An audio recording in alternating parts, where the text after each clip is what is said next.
दिखाने जा रहा हूँ। प्लीज़ आप लोग आंखों से देखिए ये क्या चीज़ है। आप लोग देखिए आंखें फाड़ फाड़ के, जिसको दिखाई नहीं दे रहा है दोस्तों कृपया साइड हो जाइए।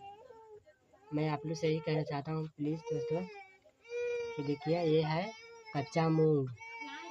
ये मूंग का भून देंगे तेल में भून कर हम लोग फ्राई कर खाएंगे रोटी जोड़े।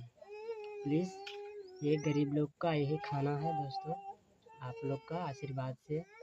मैं बड़े बड़े चीज़ नहीं खाते हैं, मैं छोटे छोटे चीज़ खाते हैं। देखिए मूंग का दाल है, इसको सूखने के बाद दाल बोलते हैं। ये कच्चा है, कच्चा मूंग को हमने छुड़ा कर दाना प्लीज़ हम लोग खा रहे हैं। आप लोग ज़्यादा से ज़्यादा सपोर्ट कीजिएगा। तुम लोग सोचते हैं कि अच्छे अच्छे वीडियो नहीं बनाता है, तो क्यों बनाए? मेरा मोबाइल सड़ चुका है, ख़राब हो चुका था, इसी वजह से। आप लोग देखो तो आंखों से।